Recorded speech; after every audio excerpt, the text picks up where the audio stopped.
Guys मुझे आप लोग को यह बताने की ज़रूरत नहीं है कि स्पोकन इंग्लिश के लिए वोकैबुलरी यानी वर्ड कितना सिग्निफिकेंट रोल प्ले करता है।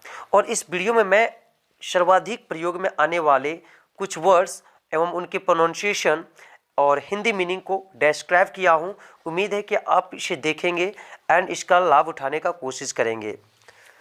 This is ABROAD, abroad. आप इसे एब्रोड पढ़ेंगे। क्या पढ़ेंगे? एब्रोड। एब्रोड का मतलब विदेश।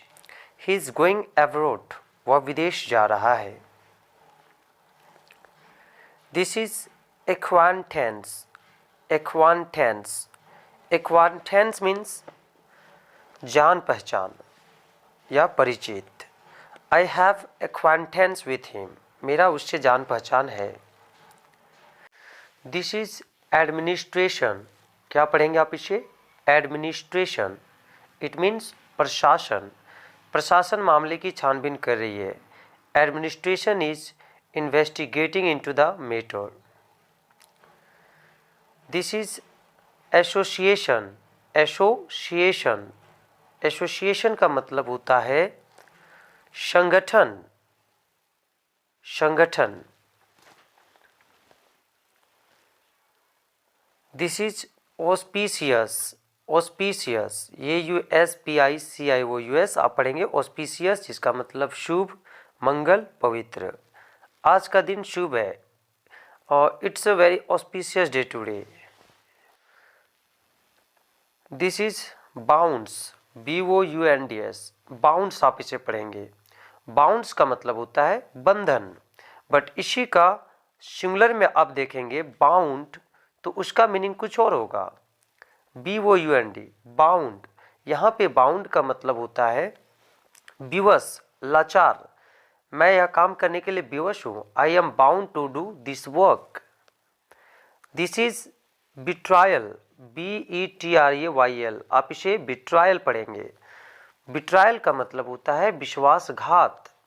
विश्वासघात। This is calamity. Calamity, CALAMITY, calamity. It means आपदा, संकट, विपत्ति।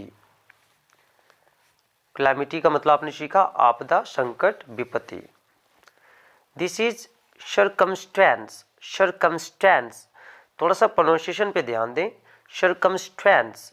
सर्कमस्टेंस मीन्स परिस्थिति, दशा या हालात। मेरी हालात अच्छा नहीं है। माई सर्कमस्टेंस इज नॉट गुड। या परिस्थिति ऐसी है, the circumstance is something like that. This is very usable word. This word is most usable. Clue, CLUE, CLUE, clue. Clue का मतलब क्या होता है? सुराग, संकेत, इशारा। पुलिस को अभी तक कोई क्लू नहीं मिला है, यानी ये वर्ड बहुत ही यूजेबल है दोस्तों। तो आपने सीखा क्लू। क्लू का मतलब सुराग, इशारा, संकेत। दिस इज को इंसिडेंस। क्या पढ़ेंगे? को इंसिडेंस। को इंसिडेंस का मतलब संयोग या तो इत्तेफाक। आप कहीं जा रहे होते हैं और अचानक संयोग से आपका कोई दोस्त वगैरह मिल जाता है तो आप कहते हैं इट वॉज माई को इंसिडेंस।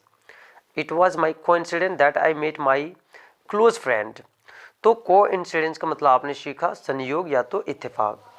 This is compassion.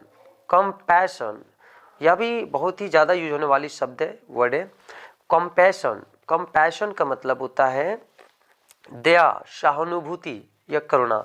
मुझे तुम्हारी कंपैशन की जरूरत नहीं है। I don't need your compassion.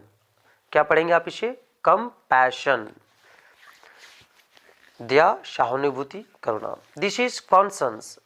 कॉन्सन्स, आप इसे साइंस नहीं पढ़ सकते हैं, कॉन्सन्स कहेंगे आप। कॉन्सन्स का मतलब आत्मा, जमीर, विवेक। उसका जमीर मर चुका है। हिज कॉन्सन्स हैज डाइड, यानी उसके अंदर की जो आत्मा होती है दैट इज कॉल्ड कॉन्सन्स। लोगों के इनसाइड आत्मा that is called conscience. This is degradation. Degradation पढ़ेंगे आप इसे। डिग्रेडेशन, इट मीन्स मानहानि, बदनामी, दर्जा घटना। मानहानि का केस आप तो जरूर सुने होंगे इस वर्ड को, कि सलमान खान ने KRK पे मानहानि का केस लगाया। तो मानहानि का मतलब किसी को बदनाम करना, मानहानि करना मतलब किसी को ठेस पहुंचाना, तो डिग्रेडेशन कहलाता है। This is demoralize. Demoralize demoralize का मतलब होता है किसी का हौसला गिराना या मनोबल को नीचा करना। Demoralize. This is discharge. Discharge discharge पढ़ेंगे आप इसे। डिस्चार्ज का मतलब होता है छोड़ देना, मुक्त करना। यानी हॉस्पिटल वगैरह में कोई पेशेंट एडमिट होता है तो उसे डिस्चार्ज करना, उसे रिहा करना, डिस्चार्ज कहलाता है। This is descendant. Descendant descendant का मतलब क्या आप समझते हैं? इट मीन्स वंशज, संतान, कुल। डिसेंडेंट मीन्स वंशज, संतान, कुल। This is dung. DUNG, dung. बहुत कम ही लोग इस वर्ड को समझते हैं। डंग का हिंदी होता है गोबर। गोबर को आप इंग्लिश में कहोगे dung. This is gem. GEM, gem. इसे गैम नहीं पढ़ेंगे, जैम पढ़ेंगे। जैम का मतलब लाखों में एक, मनी, जवाहरात। Guys, that's all in today's video. Thank you very much for watching it. If you like it, then share, subscribe.